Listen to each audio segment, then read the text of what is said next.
Hydraa హైడ్రాపై high court చాలా అంటే చాలా సీరియస్ అయింది ఈసారి. మామూలుగా కాదు, ఏకంగా రంగనాథ్ని అరెస్ట్ చేయండి, సంఖ్యలు వేయండి, ఎవరైతే హైడ్రా కమిషనర్ ఉన్నారో ఆ రంగనాథ్కి సంఖ్యలు వేయండి అని చెప్పేసి కూడా హైకోర్టు సీరియస్ అయింది. ఎందుకు అంటే పదే పదే కోర్టు ఆదేశాలు ఉన్నప్పటికీ కోర్టు ఆదేశాలు లెక్క చేయకుండా వాటిని పట్టించుకోకుండా రంగనాథ్ హైడ్రా వ్యవహరిస్తుంది. కాబట్టి దీనిపై చాలా సీరియస్ అయింది హైకోర్టు. ఎందుకంటే ఏదైనా ఒక కోర్టు ఆదేశం ఇచ్చిందంటే దాని ప్రకారం నడుచుకోవాలి. కానీ ఒక ప్రభుత్వ సంస్థ, కేవలం ప్రభుత్వంలో ఒక చిన్న సంస్థ, హైడ్రా అనేది ఒక అదే అథారిటీ కాదు, జస్ట్ ఒక చిన్న సంస్థ, హైకోర్టు ఆదేశాలు కూడా పట్టించుకోకుండా పోతుంది. దీనిపైన చాలా సీరియస్ అయింది హైకోర్టు.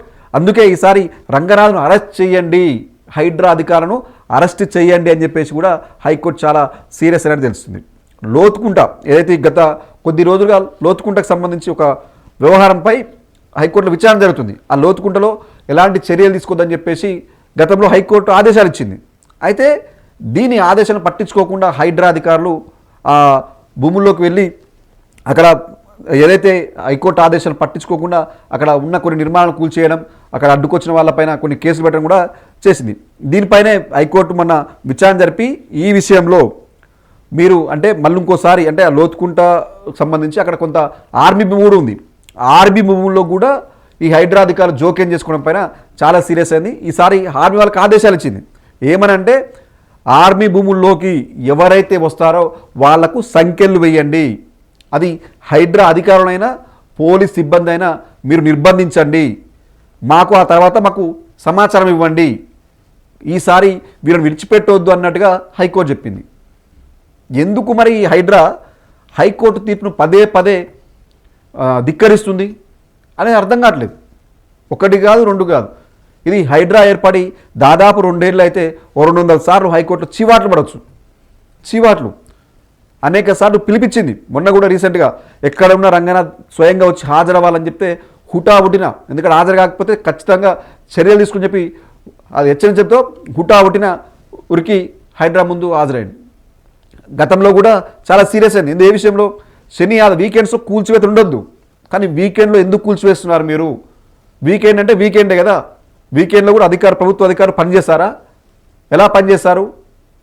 పొద్దుగాల తెల్లవారుజామున వెళ్ళి ప్రజా ఇళ్ళను కూల్చేస్తున్నారు అని చెప్పేసి గతంలో కూడా చాలాసార్లు సీరియస్ అయింది. వీకెండ్ కూల్చివేతలు చెయ్యొద్దు, ఏదైనా ఉంటే మీరు ఏదైతే వీక్స్ ఉన్నాయో వర్కింగ్ డేస్లో తీసుకోవచ్చు అని చెప్పేసింది. కానీ వీళ్ళు ఏం చేసేది? శనివారం నాడు, ఎందుకంటే శని ఆదివారాలు హైకోర్టుకు హాలిడే ఉంటుంది కాబట్టి ఈ బాధితులు ప్రజలు ఎవరైనా ఉంటే వాళ్ళు కోర్టుకు వెళ్లకుండా తెల్లవారుజామున రావడం, మేళమట్టం చేసేయడం ఘటనలు చాలా జరిగినాయి. ప్రతి ఇల్లు కూల్చివేతలు కూడా మనం చూస్తే ఈ 2 సంవత్సరాల్లో వీకెండ్స్లోనే కూల్చివేతలు జరిగినాయి. ఓవైపు హైకోర్టు మొట్టికాయలు వేసినా, తిట్టినా, చీవాట్లు పెట్టినా, ఎన్ని పెట్టినా పెడచెవిన పెట్టి వీకెండ్ కూల్చివేతలు జరిగినాయి, జరుగుతూనే ఉంటాయనిపిస్తుంది. ఇది హైడ్రా తీరు. అందుకే ఈ హైకోర్టు చాలా సీరియస్ అయింది. ఎందుకంటే హైకోర్టు అంత సీరియస్ అవ్వాల్సిన అవసరం ఏముంటుంది? ఒక అధికారికి ఆదేశం ఇచ్చిందంటే ఆదేశాన్ని పాటించాలి, ప్రభుత్వాలే పాటిస్తాయి. ప్రభుత్వంలో ఒక చిన్న సంస్థ హైడ్రా మాత్రం పట్టించుకోవట్లేదు. అందుకే చాలా సీరియస్ అయి కూడా రాష్ట్ర ప్రభుత్వం మరియు అధికారులపై తమకు నమ్మకం పోయిందని కూడా హైకోర్టు చెప్పింది. అంటే ఒక ప్రభుత్వం పైన అధికారులపైన నమ్మకం పోయింది. ఎందుకంటే వీళ్ళు పదే పదే ఇప్పుడు హైడ్రా చేసిన ప్రభుత్వం పిలిచి చెప్పాలి కదా, హైకోర్టు ఆదేశం ఎందుకు ధిక్కరిస్తున్నాను అని. కానీ ప్రభుత్వం చెప్పదు. హైడ్రాకే అన్ని సర్వాధికారాలు మాకే ఉన్నాయి, ఇక మాకు అడ్డు ఎవరు లేరన్నట్టుగా ఎక్కడ పడితే అక్కడ, అంటే ప్రభుత్వ భూములను కాపాడుతున్న పేరుతోని ప్రైవేటు వ్యక్తుల భూములకు కూడా వెళ్ళి అక్కడ వాళ్ళ ఆస్తులను ధ్వంసం చేసిన ఘటనలు కూడా అనేకం ఉన్నాయి. ఇప్పుడు ఒక రకంగా చెప్పాలంటే ఇటీవల కాలంలో హుస్సేన్ సాగర్ దగ్గరలో ప్రదీప్ కన్స్ట్రక్షన్ అనే ఒక బిల్డింగ్ పైన కూడా ఒక రాజకీయ కక్షతోనే ఆ బిల్డింగ్కి నోటీస్ ఇచ్చడానికి కూడా ఆరోపణలు వినపడుతున్నాయి. ఆ చుట్టుపక్కల చాలా ఉన్నాయి, హోటల్స్ ఉన్నాయి, వేరే ఇండ్లు ఉన్నాయి, పక్కన వెనక సైడ్ కొంత పేదవాళ్ళ ఇండ్లు ఉన్నాయి. ఇవన్నీ విడిచిపెట్టి కేవలం అక్కడ కన్స్ట్రక్షన్ అవుతున్న ప్రదీప్ కన్స్ట్రక్షన్ సంబంధించి వాళ్ళకు నోటీసులు ఇవ్వడం పైన నోటీసులు ఇచ్చింది. దీనికి మరి వివరణ ఇవ్వాలి, మీరు కట్టుదూరు ఆపేయాలని చెప్పేసి ఇన్ని రోజులు జరుగుతుంటే ఆగిపోయారు. ఇప్పుడు 2 ఏళ్ళు, ఇప్పుడు హైడ్రా వచ్చి 2 ఏళ్ళు, ఆ బిల్డింగ్ అంతా అయిపోయి దగ్గరకు వచ్చిన తర్వాత దానిపై నోటీసులు ఇస్తే ప్రదీప్ కన్స్ట్రక్షన్ హైకోర్టుకి వెళ్ళారు. హైకోర్టుకి వెళ్ళే వరకు ఇప్పటికి కూడా అది విచారణ జరుగుతుంది. హైకోర్టు ఆదేశాలతో కొంత సైలెంట్ అయిపోయారు. అంటే తదుపరి ఆదేశించే వరకు మీరు ఎలాంటి చర్యలు తీసుకోవద్దని చెప్పేసి హైకోర్టు హైడ్రాను ఆదేశిస్తే ఇప్పుడు ప్రజెంట్ లాగింది. ఎందుకు మరి ప్రైవేటు వ్యక్తుల భూముల్లోకి హైడ్రా వెళ్తుంది? ఇది ఒకటే ప్రదీప్ కన్స్ట్రక్షన్ ఒకటే కాదు, చాలా ఘటనలు రాష్ట్రంలో చాలా జరిగాయి. ప్రభుత్వ మొన్న రీసెంట్గా బహదూర్గూడలో కూడా ఏదైతే ఫెన్సింగ్ వేసారో ఫెన్సింగ్లో రైతుల భూములు ఉన్నాయని చెప్పేసి కూడా వాళ్ళు మొరబెట్టుకున్నా అవి ఏవి పట్టించుకోకుండా అక్కడ ఫెన్సింగ్ వేసేసింది. దానిపైన కూడా కొంతమంది రైతులు హైకోర్టుకి వెళ్తే లంచ్ మోషన్ వేస్తే హైకోర్టు విచారించి కూడా సీరియస్ అయింది. మీరు ఆ భూముల జోలికి వెళ్ళొద్దు, మేము అప్పటికే ఆర్డర్ ఉన్నా, మీరు ఎందుకు వెళ్తున్నారు, అలా వెళ్ళొద్దు, మేము తదుపరి ఆదేశించే వరకు ఎలాంటి చర్యలు తీసుకుందని చెప్పి కూడా రీసెంట్గా అదే సోమవారం సోమవారం రోజు ఆదేశించింది. మరి ఇలా హైడ్రా ఏకఛత్రాధిపత్యంగా మేమే రాజు మేమే మంత్రి అన్న తరహాలో మొండిపోకడపోవడంతోనే ఇవాళ ఇటు రాష్ట్ర ప్రభుత్వానిపైన కూడా సీరియస్ అయ్యాల్సి వచ్చింది హైకోర్టు. అందుకే ఎప్పుడు అంటే ఒక అధికారాన్ని అరెస్ట్ చేయమని హైకోర్టు ఆషామాషిగా చెప్పదు. ఆ రోజే వెంటనే అరెస్ట్ చేయమని చెప్పేసి కూడా హైకోర్టు ఆదేశిస్తే కొంతమంది లాయర్లు జడ్జి గారికి విజ్ఞప్తి చేశారు, సార్ ఇది ఒకసారి వదిలిపెట్టేయండి, అరెస్ట్ వెంటనే చేయకండి, ఈసారి చూడండి సార్ అని చెప్పేసి రిక్వెస్ట్ చేస్తే ఆ రిక్వెస్ట్ మీద మొన్న అరెస్ట్ కావాల్సి ఉండే రిక్వెస్ట్ మీద విడిచిపెట్టింది. సరే ప్రభుత్వ అధికారి కదా, వీళ్ళు రిక్వెస్ట్ చేస్తున్నారు కదా, విడిచిపెట్టింది.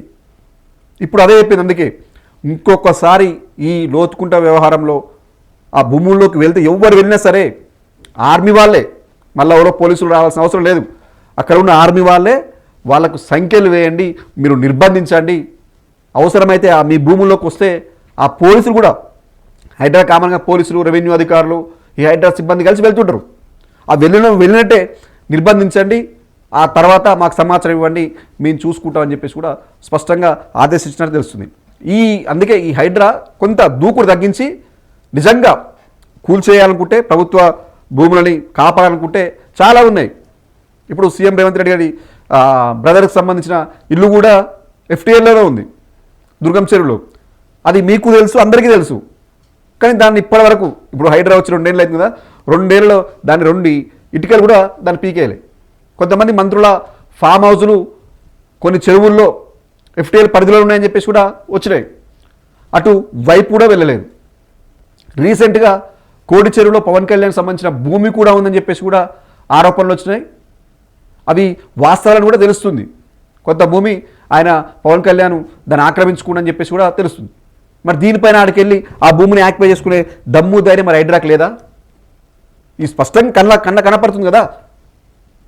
వీటి జోలికి వెళ్లకుండా ప్రైవేటు వ్యక్తులు అంటే సొంత భూమి ఉన్న వాళ్ళపైకి వెళ్ళి ప్రభుత్వ భూమితో సంబంధమైన వాళ్ళకి వెళ్ళి ఎక్కడున్న ఇండ్లను కూల్చేయడం, దానికి స్వాధీనం చేసుకోవడం, ఫెన్సింగ్ వేయడం, నానా హడావుడి చేయడం, వాళ్ళు రోడ్డున పడేయడం. ఒక ఇల్లు కట్టాలంటే ఎంతో కాలం పడుతుంది, ఎన్నో కోట్లు కావాలి, లక్షలు కావాలి. కూల్చేయాలంటే 10 నిమిషాల పని కాదు, ఇలా వచ్చి అలా కూల్చేయచ్చు.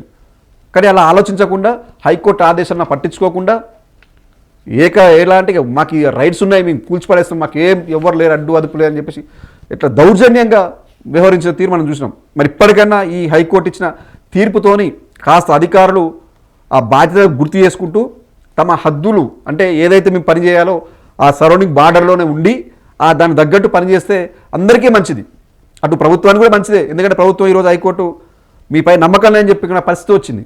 హైకోర్టుకే నమ్మకం లేకపోతే ఇక ప్రజలు ఎలా నమ్ముతారు, ఎలా విశ్వసిస్తారు? కాబట్టి ఇప్పటికన్నా కాస్త హైడ్రా అధికారులు కొంచెం బార్డర్లో ఉండి దానికి సంబంధించి ఫుల్ ఎంక్వైరీ చేసి కోర్టు ఆదేశాల మేరకే ముందుకెళ్ళండి, ప్రజలను ఇబ్బంది పెట్టకండి, ప్రభుత్వ ఆస్తులను కాపాడండి, దానికి ఎవ్వరు వద్దు అనరు, కాపాడండి, దానికి తగ్గట్టే ముందుకెళ్ళాలని చెప్పి కోరుకుందాం. మరి రంగనాథ్ గారు ఇప్పుడైనా కాస్త మారి దూకుడు తగ్గించుకుంటారా లేదని చూడాల్సిన అవసరం అవుతుంది.